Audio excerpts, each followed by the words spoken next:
Hi student, GIT के online class में आप लोग का स्वागत है। आज के क्लास में हम लोग सीखने वाले हैं एमएस एक्सेल में व्यू मेनू के बारे में। तो जैसा कि नाम से ही पता चलता है व्यू मेनू मतलब व्यू मेनू एक ऐसा मेनू है जिससे हम अपने डॉक्यूमेंट्स को, अपने डाटाबेस को अलग अलग तरीकों से देख सकते हैं। ठीक है, तो चलिए इसके लिए क्या प्रोसेस है उसको हमको एक एक करके जानते हैं।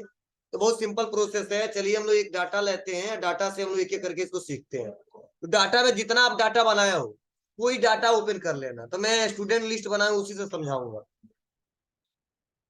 आप लोग जितना बनाया हो किसी में से कोई डाटा ले लेना और आ जाते हैं व्यू मेनू। देखो, व्यू मेनू में सबसे पहला ग्रुप है वर्क बुक व्यू, और इसमें चार ऑप्शन दिए। एक है नॉर्मल, दूसरा है पेज ब्रेक, तीसरा है पेज लेआउट और उसके बाद है कस्टम व्यू। इनका मतलब क्या है समझने की कोशिश करना। जैसे आप बताइए, जब आप लोग एमएस वर्ड पे काम किए थे तो उसका बाय डिफॉल्ट व्यू क्या था, कोई बताएगा? पेज का व्यू क्या था? एमएस वर्ड पढ़े थे ना आप लोग? पेज का व्यू क्या था बताओ जी।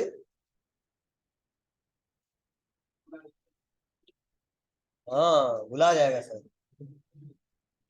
कोई बता दे। 0.5। तुम लोग कोई बताया जी? तुम आंसर देते हो, बताओ। हम पूछ क्या रहे हैं? पेज का व्यू बाय डिफॉल्ट क्या था?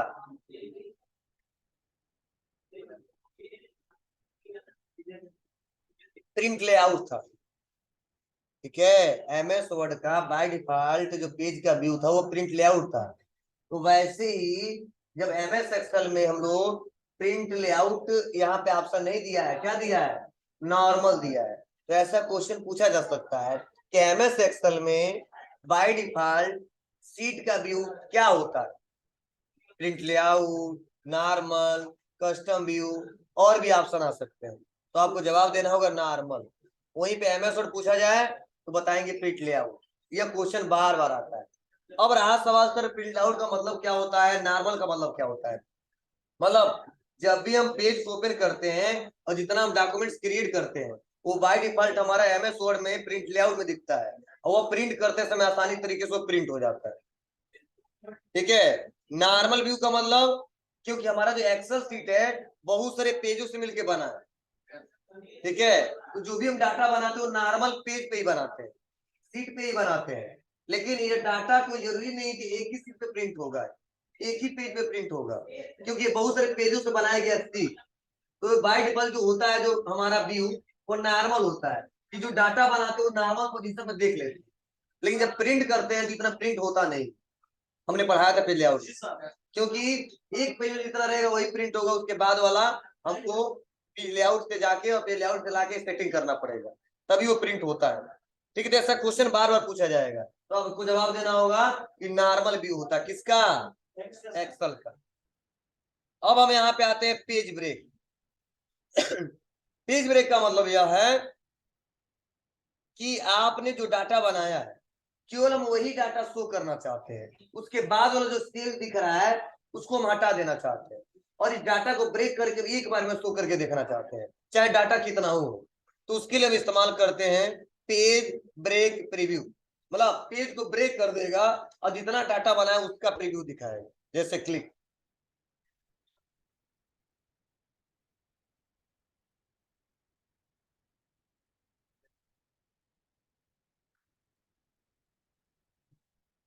दिख रहा है। और फिर से जाना है वापस तो नॉर्मल, नॉर्मल कर दे फिर से वापस आ जाएंगे। और अगला है पेज लेआउट।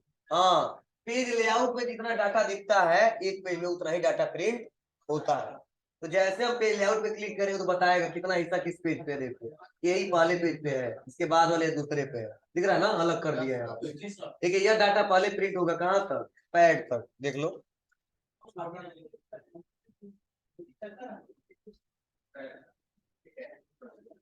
दिख रहा बाबू? बैक आते हैं। मतलब मैं बताने की कोशिश ये कर रहा हूँ कि पेज लेआउट का इस्तेमाल हम उस समय करेंगे जब हमको देखना डाटा तो हमने बहुत ज्यादा बना दिया है, लेकिन डाटा कितना हिस्सा एक पेज पे है, कितना उसके बाद वाले पेज पे है, कितना उसके बाद वाले पेज पे है, हम तुरंत देखना चाहते हैं, डिसाइड करना चाहते हैं कितना एक पेज पे प्रिंट करना है और कितना एक पेज से ज्यादा जा रहा है, तो हम लोग लिखते समय पता नहीं कर पाएंगे, इसको हमको व्यू मेनू से जाके देखना पड़ेगा। ठीक है, तो जैसे हमने देख लिया तो पता चल गया इतना, हाँ स्टूडेंट नेम से लेके पैड और अमाउंट तक इसमें दिख रहा है, उसके बाद वाला इसमें दिख रहा है। अब क्या करेंगे, सारा डाटा इसमें आ जाए। ठीक है, तो उन्हें जुगाड़ इसका बताया था, कहाँ से, पेज लेआउट से। ठीक है, ठीक है, पोर्ट्रेट से लैंडस्केप करेंगे, ऑटोमेटिक करेंगे, साइज को छोटा बड़ा करेंगे, सब बताया था पेज लेआउट में, लेकिन पूरा मेनू ही पढ़ाया था हमने। ठीक है, तो आप आसानी तरीके से कर ले जाओगे। फिर से नॉर्मल देखना है तो नॉर्मल, हमने 3 ऑप्शन बता दी, इसमें से किसी को कोई डाउट है तो पूछो। ठीक है, अगला है कस्टम व्यू। कस्टम व्यू कोई बताएगा, कहाँ नहीं पढ़े हो, आईडी कार्ड लगा लो, पहले आईडी कार्ड लगाओ सभी लोग। पता नहीं कस्टम पढ़े हो आप लोग, कभी कस्टम नाम सुने हो, क्या मतलब, और आगे बताओ जी, तुम लोग बताओ कोई।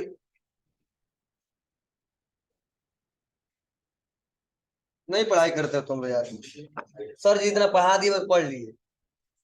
अरे यार आपको पढ़ाएगा कस्टम मार्जिन। कस्टम मार्जिन मतलब अपने रिक्वायरमेंट के आधार पे मार्जिन सेट करना, एक बाय डिफॉल्ट मार्जिन रहता है, वैसे यहाँ पे है कस्टम व्यू। कस्टम व्यू का मतलब हम अपने हिसाब से अपने रिक्वायरमेंट के आधार पे हम व्यू करके इसको देखना चाहते हैं। ठीक है, जितना डाटा चाहते हैं देखना उतना ही हमारा शो होकर दिखाई देगा। तो इसका इस्तेमाल कब करते हैं, तो जो कस्टम व्यू है, जब नंबर ऑफ सीटें बहुत ज्यादा होते हैं, जैसे मान लो 5 10 15 20 सीट बना चुके हैं, और कुछ पार्टिकुलर ऐसे सीट है जो हम बार बार शो करके देखना चाहते हैं या बार बार उस पर काम करना चाहते हैं। तो जब बहुत ज्यादा नंबर ऑफ सीटें बहुत ज्यादा होते हैं ना, तो हमको पहले से दूसरे में, दूसरे से तीसरे में, चौथे में, पांचवें में, 10वें में, 15वें में जाने में दिक्कत होता है। ठीक है, क्योंकि नेक्स्ट नेक्स्ट नेक्स्ट नेक्स्ट करना पड़ेगा। अगर हम कस्टम व्यू का इस्तेमाल कर ले तो जो जो इंपोर्टेंट सीट है उसको हम उसमें ऐड कर सकते हैं, उसमें क्या कर सकते हैं, ऐड कर सकते हैं, और ऐड करके जिस सीट को हमको शो करके देखना है उस सीट को शो करके देख सकते हैं। ठीक है, तो उसके लिए इस्तेमाल करते हैं कस्टम व्यू का। अब कैसे, तो देखो मेरे पास एक सीट यहाँ पे है, दो, तीन, जो बहुत सारा बनाया हूँ, तो देखो चौथे पे हमारा डाटा है और पहले भी डाटा है, तो जिस पे डाटा है उस पे हम केवल काम करना चाहते हैं, अदर नहीं काम करना चाहते। फॉर एग्जाम्पल 60वें पे नहीं है, एक और ले लेते हैं, और लाके हमने यहाँ पे बना दिया फॉर एग्जाम्पल संडे।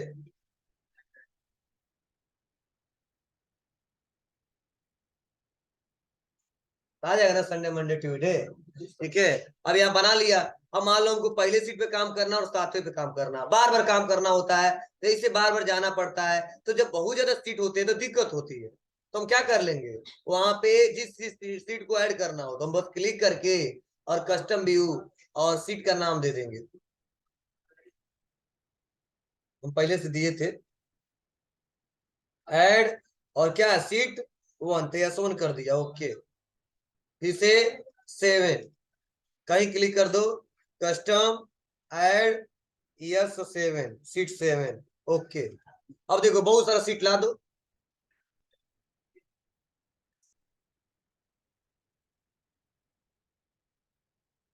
जब बहुत सीट लाते हैं ना, तो अब बताओ हमको 7वें पे जाना था, फिर से बैक आइए ऐसे ऐसे, अब 7वें पे आएंगे, फिर से और बैक आइए, तब पहले पे आएंगे, टाइम लगेगा ना। तो बस हम जो जो इंपोर्टेंट सीट ऐड किए हैं, बस हम आ जाएंगे कस्टम व्यू, किस पे जाना है, 7वें पे, बस क्लिक शो, समझ आया, फिर से क्लिक पहले पे शो। अब मान लो हमको जरूरी नहीं है, 2 3 दिन के लिए जरूरी था, अब उस पर काम कभी नहीं करना है, तो जाएंगे और क्या कर लेंगे, यहाँ से सेलेक्ट करके डिलीट, यस, डिलीट, यस, बस क्लोज, समाया। तो इस कंडीशन में इस्तेमाल करते हैं कस्टम व्यू का। इस चारों में से कोई दिक्कत है किसी को, तो कोई पूछ ले। ठीक है, नॉर्मल जब भी काम करते तो हमारा जो पेज दिखता है किसमें दिखता है, नॉर्मल में दिखता है, सीट नॉर्मल में दिखता है। पेज लेआउट जितना हम काम किए एक बार में उसका प्रीव्यू चेक करना चाहते हैं ब्रेक करके, किसका इस्तेमाल करते हैं? पेज, हाँ, ब्रेक प्रीव्यू। और उसके बाद पेज लेआउट, हम देखना चाहते हैं कितना हिस्सा एक पेज पे है, उसके बाद वाला कितने पेज पे है, वो डाटा हम लोग पेज वाइज देखना चाहते हैं तो किसका इस्तेमाल करते हैं? Page layout. कस्टम व्यू, अपने रिक्वायरमेंट के हिसाब से किसी पार्टिकुलर सीट को शो करके देखना है, इसके लिए इस्तेमाल करते हैं कस्टम व्यू। क्लियर है? चलिए आगे बढ़ते हैं। ठीक है, तो हम फार्मूला बार को क्या कर सकते हैं? हाइड कर सकते हैं, बस यहाँ पे क्लिक करके गायब हो गया। अब बताओ ना किस सेल में क्लिक किया हो, बता दोगे? नहीं बता पाओगे। ठीक है, मतलब इस पार्टिकुलर नहीं बता पाओगे। हाँ, आपको देखना पड़ेगा जे ए, ऐसे देखना पड़ेगा, लेकिन यही फार्मूला पर शो है, तुरंत बता दे रहे हैं जे। समझे? चलो अब बताओ, चलो अगर मान लो ए बी सी डी और 1 2 3 गायब कर दे तो तब नहीं पता कर पाओगे, देख के भी नहीं पता कर पाओगे। ठीक है, तो आप बताइए, यहाँ पे दिया है हेडिंग, इसमें हेडिंग कहाँ है? इस पूरे वर्कशीट में हेडिंग कहाँ है? कोई बताए? कौन ऊपर वाला? ये वाला स्टूडेंट ने इस पूरे वर्कशीट का, हम पूरे वर्कशीट का हेडिंग क्या है? इस वर्कशीट का जो हेडिंग है वो है ए बी सी डी 1 2 3। ठीक है, यह हेडिंग है। ठीक है, ये तो हमने डाटा में हेडिंग बनाया, हमने बोला पूरा वर्कशीट में हेडिंग क्या है, तो कोई पूछेगा तो बताना ए बी सी डी जो कॉलम दिख रहा है, जो 1 2 3 रो दिख रहा है, वही हेडिंग होता है। ठीक है, तो हम लोग फार्मूला बार को गायब कर दिए और यहीं पे हेडिंग पर क्लिक करके हेडिंग को भी गायब कर दिए। अब नहीं पता कर पाओगे रियल में किस सेल में काम कर रहे हैं, क्योंकि ए बी सी डी और 1 2 3 ये हेडिंग है एक प्रकार का। अगर कोई हेडिंग नहीं देंगे तो पता कर लेंगे हाँ किसमें वो लोग काम कर रहे हैं, कौन सा नंबर है।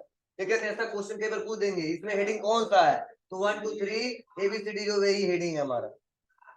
ठीक है ना, ये समझो पहले दिन पढ़ाया जाता है। ठीक है, और लास्ट में हम इसको हटा के और शो करा के दिखा रहे हैं, तो हम इसको डिस्कस कर दे रहे हैं। ठीक है, इसका मतलब क्या होता है, चलो दोनों को शो कराना चाहते हैं। और अगला है ग्रिड लाइन, ये तो सभी लोग जानते हो, सभी लोग जानते हो, कितने लोग जानते हैं? हाथ उठाए। नहीं जानते हैं?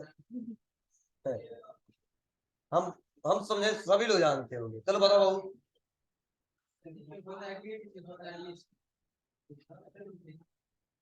मतलब ग्रिड क्या मतलब?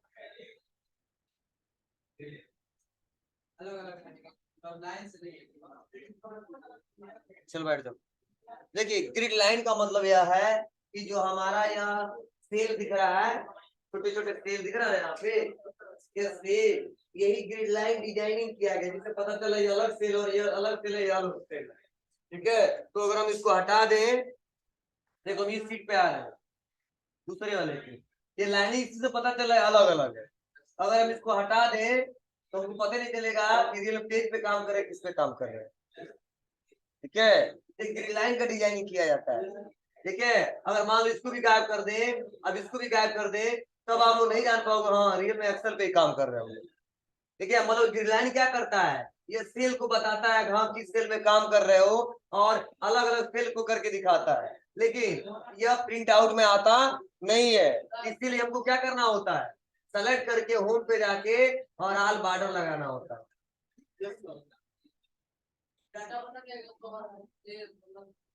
हटाओ या ना हटाओ फिर भी प्रिंट आउट में आएगा नहीं, उसके लिए लाइनिंग आपको लाना पड़ेगा टेबल। ठीक है, बस आपको बताता है कि हाँ इस सेल में काम करना है, देखो अलग अलग सेल है, इसीलिए दिया गया है। ठीक है, तो इससे पता चल जाता है हाँ ये अलग अलग सेल पे काम कर रहे हैं। लेकिन अगर हमको इससे लाइनिंग में चाहिए तो हमको बॉर्डर लगाना पड़ेगा, तो बॉर्डर नहीं लगाए तो आएगा नहीं, क्योंकि प्रिंट आउट जब पढ़ा रहे थे बता रहे थे इसके बारे में। ठीक है, तो ये होता है ग्रिड लाइन। अब कोई पूछेगा तो बता दोगे ना फार्मूला बार हेडिंग ग्रिड लाइन क्या होता है, तो हमने शो करना भी बता दिया और हाइड करना भी बता दिया। चलिए आगे बढ़ते हैं, शो करा देते हैं ग्रिड लाइन को भी शो करके हटा देते।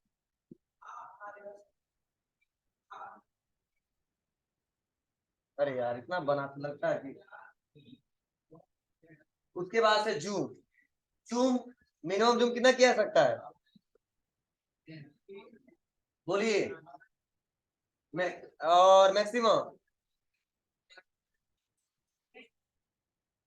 पढ़े लिखे हो सब भूल जाता है तुम लोग। देखिए, जो एक्सेल में मिनिमम जो जूम किया जा सकता है वो 10% किया जा सकता है, और जो मैक्सिमम किया जा सकता है वो 400% किया जा सकता है। देखिए क्वेश्चन बार बार पूछा जाता है कि एमएस एक्सेल में मिनिमम जूम कितना कर सकते हैं और मैक्सिमम जूम कितना कर सकते हैं, ठीक है। तो वहां पे आपको जवाब देना होगा मिनिमम जूम 10% और मैक्सिमम जूम 400%। कैसे, देखो मैं दिखा दे रहा हूँ।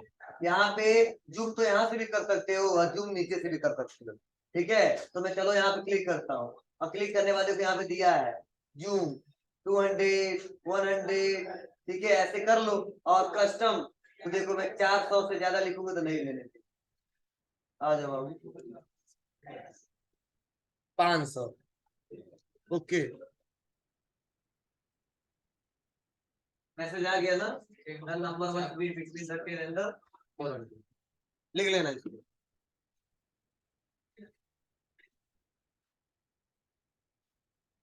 मतलब मिनिमम जो क्या लिखना है 10%, मैक्सिमम 400, कॉपी में रहेगा तो काम देगा।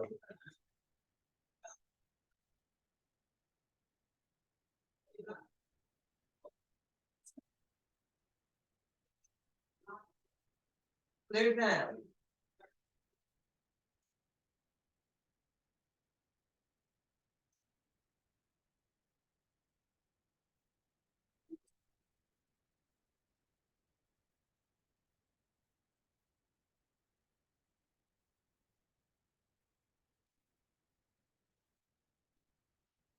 मिनिमम जो 10%, मैक्सिमम जो 400, यह याद होना चाहिए।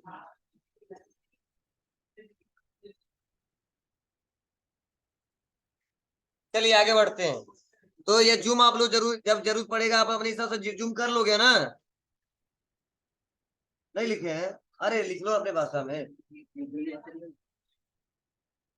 अरे लिख दो ना मिनिमम जूम 10%, मैक्सिमम जूम 400%। कुछ नहीं, वो ऐसे लिखना है आपको। हो गया। चलो, अब यहाँ पे जूम यहाँ से भी कर सकते हो, यहाँ से भी कर सकते हो, आपके ऊपर कैसे करना है, ठीक है। और यहाँ पे अगला है विंडो। अब विंडो में जितने ऑप्शन दिए हैं मुझे लगता है ज्यादा से ज्यादा ऑप्शन आप लोग पढ़ चुके हैं, नहीं फिर भी सब भूल गया होगा। चलिए आगे बढ़ते हैं, क्या करके देखते हैं। पहला ऑप्शन है new window, arrange, freeze pane, split, hide, unhide. चलो एक एक करके हम देखते हैं। पहला ऑप्शन न्यू विंडो दिया है। न्यू विंडो का मतलब क्या है समझिएगा। आप लोग एमएस वर्ड पढ़ाया गया होगा आप लोग को, तो एमएस वर्ड में सर बताए होंगे न्यू विंडो का यूज क्या है। क्या है बताइए, याद नहीं होगा, चलो ज्यादा टाइम नहीं देते हैं। न्यू विंडो का मतलब होता है कि कंट्रोल एन दबाते हैं, तो जब कंट्रोल एन दबाते हैं तो एक नया डॉक्यूमेंट ओपन हो जाता है और उस पर नए सिरे से हम लोग काम करते हैं। लेकिन जैसे यहाँ पे न्यू विंडो का इस्तेमाल करते हैं, सेम इसी के जैसा एक विंडो खुल जाता है, डुप्लीकेट विंडो।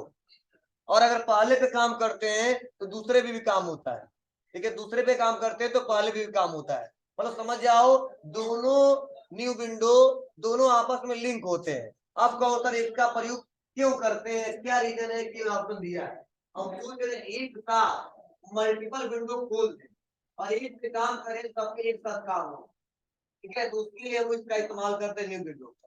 लेकिन नया नया बनाना तो कोई जरूरत नहीं है न्यू विंडो का। हम लोग कंट्रोल एन करके नया नया ले लेंगे और फिर इस पे काम करेंगे। हम सोच रहे नहीं, एक ही काम हम एक बार में कई सारे विंडो पे करना चाहते हैं। मतलब पहले पे भी काम करें तो दूसरे भी हो जाए, तीसरे भी हो जाए, चौथे पे हो जाए।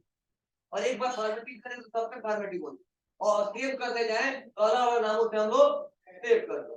तो ऐसे कंडीशन में हम लोग इस्तेमाल करते हैं किसका, न्यू विंडो का।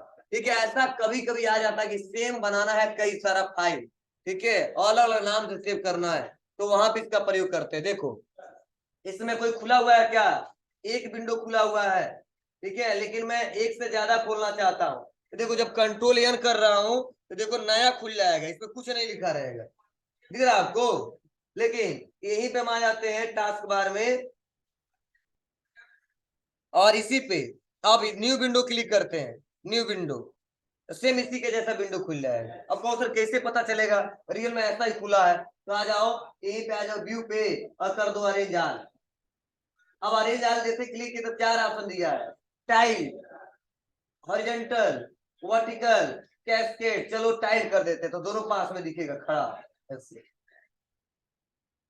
देखो एक तो नया वर्क जो खुला था वह है, एक हमारा जो अभी काम कर रहा है और एक जो पहले से इसका डुप्लीकेट खुला है, दिख रहा है आपको। तो इसी का सेम ऐसा खुला एक और खोल दे। चलो आते हैं फिर से न्यू विंडो। अब बड़ा करते हैं इसको और व्यू पे आते हैं और अरेंज आर कर देते हैं वर्टिकल। ओके, 1 2 3 4। अब देखो मैं एक पे काम कर रहा हूँ, सब पे काम होगा। किसको? बस हुआ वाला छोड़ के जो कंट्रोल एन की है। तो चलो मैं इसको सेलेक्ट करूं और कर देता हूं होम से जाके बोल्ड।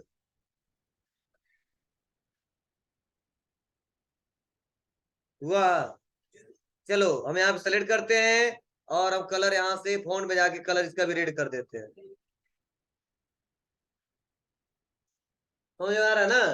तो ऐसी रिक्वायरमेंट कभी कभी आ जाती है कि एक ही विंडो हम लोग कई सारा बनाना एक बार में, तो उसके लिए हम लोग इसका इस्तेमाल करते हैं।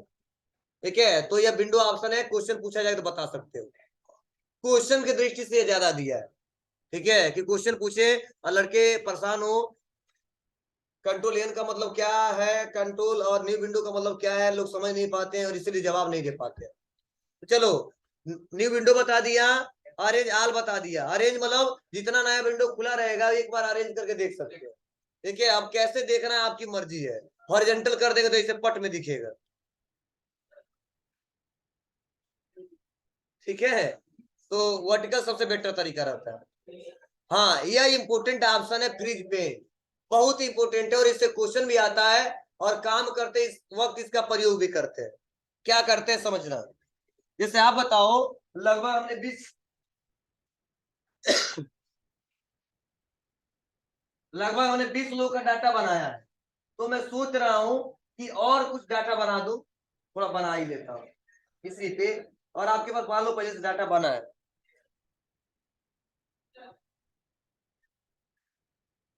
फॉर एग्जाम्पल आपके पास डाटा बना है, तो देखो क्या हो रहा है। जब ऊपर है तो हेडिंग तो दिख रहा है कि हम किस पे काम कर रहे हैं। लेकिन जैसे हम नीचे जा रहे हैं, अब बताओ ये पूछा जाए ये पैसा किसका है, तो हेडिंग पता नहीं चल रहा कहाँ गया। फिर हमको ऐसे ऊपर आना पड़ेगा, तब बताएंगे अच्छा ये जो पेमेंट किया था वही पैसा है। फिर से यहाँ पे क्लिक किए और नीचे चले आए, और यह हमको डिसाइड करना है यह पैसा कौन सा है। फिर से ऊपर आना पड़ेगा, तब हम पता कर पाएंगे हाँ फी वाला है। ठीक है, तो डाटा ज्यादा हो जाता है तो डाटा को जब ऊपर नीचे करते हैं या राइट लेफ्ट करते हैं तो जो मेन हेडिंग होता है वो छुप जाता है। तो उस समय हमको डाटा को देखने में और उसका रिपोर्ट बताने में हमको दिक्कत होता है, क्योंकि मुझे क्लियर हो ही नहीं पाता बैलेंस किसका है। मान लो बहुत सारी हेडिंग है, ठीक है, कैसे हम अनुमान लगा सकते हैं इसी हेडिंग का पैसा होगा। ठीक है, तो सोच रहे हैं कि हम भले ही ऊपर नीचे जाए लेकिन जो हमारे हेडिंग वहीं पे रुक जाए। ठीक है ना, उसे लॉक कर दें। तो उसके लिए फ्रीज पेज का इस्तेमाल करते हैं, फ्रीज कर देते हैं, वहीं पे जमा देते हैं उसको। ठीक है, और वो कहीं नहीं जाता। कैसे? तो बस आप उसको सेलेक्ट करो और सेलेक्ट करके, हाँ लेकिन यही इसके लिए शर्त यह है कि वो फर्स्ट रो में होना चाहिए और फर्स्ट कॉलम में होना चाहिए डाटा जो आपका मेन हेडिंग है। तो बस हम यहाँ पे आएंगे और आने बंद कर दिए, क्लिक टॉप रो कर दिया। अब देखो कितना वो नीचे जाएंगे कोई मतलब नहीं है, ये यहीं पे खड़ा रहेगा, कहीं जाना नहीं, हिलना नहीं है। समाया? ठीक है, मतलब ऑर्डर दे दिए हैं इसको, कहीं नहीं जाएगा ये, भले ही आपका डाटा खत्म हो जाए। तो ऐसी इस कंडीशन में बहुत ज्यादा इस्तेमाल करते हैं और लोग करते ही करते हैं जब डाटा ज्यादा बना रहता है। अब मान लो हमको अनलॉक करना अब जरूर नहीं है, ठीक है, तो हम आ जाते हैं और अनफ्रीज कर देंगे। अब देखो अब चला जाएगा। समझ रहा है? ठीक है, अब मान लो ऐसे हमको नाम जो हेडिंग है नाम हमको दिखाना है, भले ही डाटा इधर उधर हो जाए कोई दिक्कत नहीं है। तो हम क्या करेंगे, इसको भी हमको लॉक करना पड़ेगा। लेकिन देखो पहले भी तो सीरियल नंबर है, कुछ टाइम के लिए सीरियल नंबर क्या करना चाहते हैं, हटा देना चाहते हैं, क्योंकि फर्स्ट रूल है कि फर्स्ट पे होना चाहिए। अब इसको सेलेक्ट करेंगे और सेलेक्ट करने के बाद व्यू पे आएंगे और व्यू पे आने के बाद से फ्रिज पेज और फिर फर्स्ट कॉलम, क्योंकि बता दिया फर्स्ट कॉलम में होना चाहिए और टॉप रो में होना चाहिए बस। अब देखो, अब आओ यहाँ पे राइट करो, कोई बात नहीं है, नाम रुका रहेगा। ये किसका रिपोर्ट है बता देंगे, हाँ यह अजय का है, बबलू का है। अगर यही नहीं किए होते तो नहीं बता पाते राहुल का है किसका है। अब बताओ हटा दिया, और बताओ यहाँ पे आगे बढ़ेंगे तो सब छुपता जाएगा। अब बताओ किसका बैलेंस जीरो है, नहीं बता पाएंगे। समझे? तो राइट लेफ्ट करते समय यहाँ पे इसका प्रयोग बहुत ज्यादा किया जाता है। ठीक है, विंडो को देखते समय, अपने डाटा को देखते समय। लेकिन अब कई लोगों के मन में यह सवाल चलता होगा, कोई जरूरी है सर कि हम लोग फर्स्ट रो में ही बनाएंगे, फर्स्ट कॉलम ही बताएंगे, हम दोनों एक बार करना चाहते हैं तो दोनों भी किया सकता है, लेकिन जितनी उसकी क्षमता होगी ब्रेक करने का उतना ही करेगा। हम नहीं कुछ कर सकते अपने अपने हिसाब से। तो बस उसके लिए क्या करोगे, फ्रीज पेन पे क्लिक कर दो। अब इतना ब्रेक होने वाला हो जाएगा। देखो ये ब्रेक हो गया, यहाँ देखो रुक गया ना, इधर देखो दोनों साइड हो जाएगा। ठीक है, तो जब दोनों साइड का करना है तो फ्रीज पेन केवल ऊपर वाला, तो टॉप रो केवल कॉलम वाला, फर्स्ट कॉलम। और जब दोनों साइड, तब आपको इसमें दोनों इस्तेमाल ना करना, कौन इस्तेमाल करना है, फ्रीज पेन। तो जितनी क्षमता होगी उतनी ही कर पाएगा, डाटा बहुत ज्यादा होगा तो नहीं हो पाएगा। तो मुझे लगता है देखो मैंने यहाँ से जैसे सेलेक्ट भी कर सकते हो, सेलेक्ट करिए और फ्रीज पेन कर दीजिए, कुछ ऐसे फ्रीज हो गया, देखो इतना डाटा फ्रीज हो गया, ठीक है ना। और यहाँ से राइट, देखो इतना हो गया, सेलेक्ट करके भी किया जा सकता है। और ना ऑटोमेटिक करना है तो ऑटोमेटिक भी किया जा सकता है, आपकी मर्जी कैसे करना चाहे। अनफ्रीज कर देते हैं, यहाँ तक किसी को कोई दिक्कत नहीं है ना। बोलो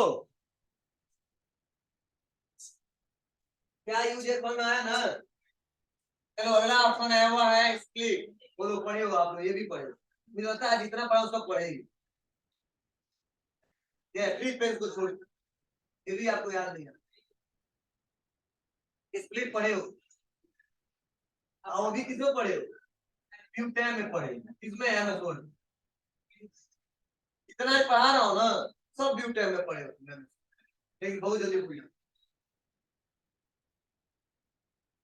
स्प्लिट जो ऑप्शन है तोड़ने का काम करता है।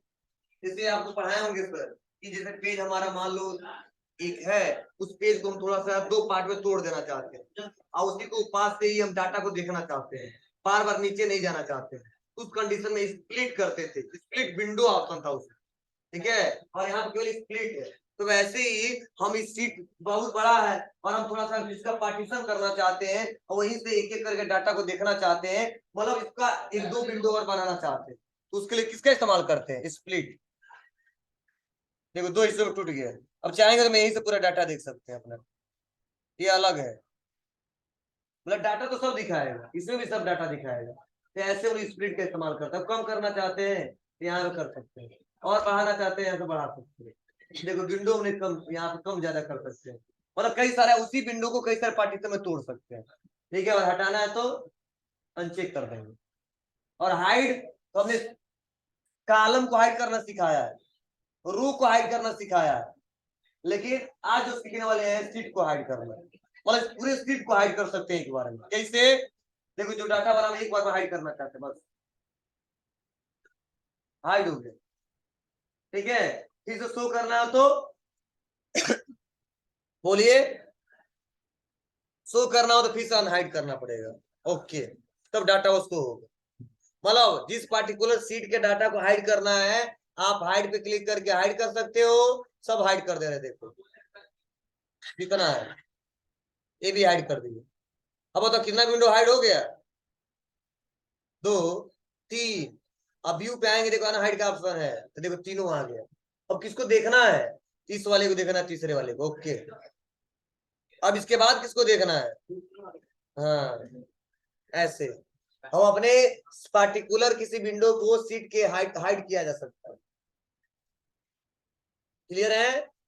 और अगला ऑप्शन है व्यू साइड बाय साइड, ये पढ़े हो ये भी, क्या मतलब इसका, जब एक से ज्यादा विंडो ज्यादा खुला रहता है तो हम साइड बाय साइड देखते हैं इसको, ठीक है। जैसे मान लो दो चार लोग हैं, ठीक है, कोई एक बंदा है खड़ा मेरे सामने, कहेंगे साइड, ठीक है, मतलब मेरे तो दो चार लोग हैं, बोलेंगे तुम थोड़ा साइड हो जाओ, तो इसको आने दो, तुम साइड हो थोड़ा आने दो। वैसे इसमें भी है, ये ऑप्शन कब हाईलाइट होता है, जब दो विंडो खुला रहता है, जब एक खुला रहता है तो हाइड मतलब शो नहीं होता है, ठीक है। तो इसका इस्तेमाल हम उस समय करते हैं जब एक से ज्यादा विंडो खुला हो और एक एक करके हमको देखना है आमने सामने, ठीक है। तो इसके लिए हम लोग करते हैं side view, side view side by side. अब पता किसको साइड में किसको देखना है, हम इसको साइड करके देखना चाहते हैं, आ गया, फिर से क्लिक करते हैं। अब किसको देखना है, इस बार इसको साइड करके देखना है, इसको बुक वन, तो जितने खुले रहेंगे उसको साइड बाई साइड करके देख सकते हो। तो इसका यूज कभी कभी होता है, फिर क्वेश्चन पूछा जा सकता है view side by side option highlight क्यों नहीं होता है, बताना होगा क्यों से कम इसमें 2 विंडो खुले होने चाहिए। ठीक है, तो ये आप लोग करके देख सकते हैं। स्विच विंडो पढ़े हो, बोलो, ये भी पढ़े हो, बता दो। और समझ लो कितना पढ़े हो, कितना आता तुम लोग को, बस नाम के लिए आते हो, पढ़ के जाते हो। बताइए स्विच विंडो, स्विच विंडो का मतलब क्या है, बोलिए। देखो यह स्विच क्यों लगाया गया है, ऑन ऑफ करने के लिए। तो 4 स्विच है, मैं चाहता था एक ही से काम चला लेता, ठीक है, लेकिन मान लो फैन के लिए अलग है, लाइट के लिए अलग है, प्रोजेक्टर के लिए अलग है, ठीक है ना। उसमें भी स्विच विंडो है। जब एक से ज्यादा विंडो हम लोग खोल लेते हैं तो जिस विंडो पे काम करना होता है स्विच करके देख लेते हैं। अभी तक कितना विंडो खुला हुआ है सब दिखाएगा। तो मेरे में 4 स्विच है, जिसको ऑन करना ऑन कर देंगे, जिसको बंद करना बंद कर देंगे। वैसे इसमें भी है, देखो यहाँ पे आते हैं, इसमें भी जितने विंडो खुले हैं सब दिख रहा है। अब किसको बंद करके किस पे काम करना चाहते हैं, ठीक है, तो स्विच कर सकते हैं। मान लो प्रेजेंट में किस पे है, दूसरे पे, हम पहले पे जाना चाहते हैं, तो बस अब उससे कहाँ जाना है, तीसरे पे। तो स्विच विंडो, जब मल्टीपल विंडो खुले होते हैं तो एक विंडो से दूसरे विंडो, दूसरे विंडो से तीसरे विंडो पे जाना होता है, तो वहां पे स्विच विंडो का इस्तेमाल होता है। ठीक है, और उसके बाद से मैक्रोज, ये तो हमने हाल ही पढ़ाया, जिस दिन शॉर्टकट भी बताया था। क्या बताया था, व्यू मैक्रोज का शॉर्टकट क्या बताया था। और भाई अल्ट प्लस या फिर, ये क्या करता है, जो हम लोग स्टेप बाय स्टेप लिखते हैं उसको रिकॉर्ड करता है, और उसका शॉर्टकट की दे के उसको शो कराया जा सकता है, इन केस कभी फ्यूचर में इस्तेमाल करना है। नहीं बताया था आपको, ये भी भूल गया, हम भुलक्कड़ हो तुम लोग जी। देखो यहाँ पे हम डाटा, हम सोच रहे हैं कुछ डाटा इंपोर्टेंट है उसको रिकॉर्ड कर देना चाहते हैं, और फिर से जरूरत है फ्यूचर में तो हम उसका इस्तेमाल करना चाहते हैं। तो हमने नहीं बताया था, व्यू में जाएंगे, मैक्रोज पे आएंगे, रिकॉर्ड ऑन कर देंगे और शॉर्टकट की दे देंगे। क्लिक करके हम कर देते हैं कंट्रोल शिफ्ट एस, तो यहाँ पे कंट्रोल शिफ्ट एस हो गया, ओके कर देंगे, रिकॉर्डिंग ऑन, लिख दिया नेम, टैब बटन, यहाँ पे उसके बाद से एड्रेस, और मान लो इसी को सेव कर देना चाहते हैं, तो क्या करेंगे हम लोग, क्लिक कर दिए और जाके रिकॉर्डिंग को बंद कर देंगे। अब इनके फिर से फ्यूचर में कभी जरूरत पड़ेगा तो क्या करेंगे, कंट्रोल शिफ्ट यस, आ जाएगा। ठीक है, अब अपने हिसाब से एडजस्टमेंट करना है तो जहां एडजस्ट करना है कर लेना। हाँ कोई भी शॉर्टकट भी दे सकते हैं। हाँ देखना है तो अल्ट प्लस या फिर, ये भी बताया था। तो व्यू मैक्रो, जितना मैक्रो दिए सब दिखेगा, और रन कराना तो यहाँ से रन भी करा सकते हैं। ठीक है, चलो ऐसे पढ़ाई करो आप, बहुत अच्छा।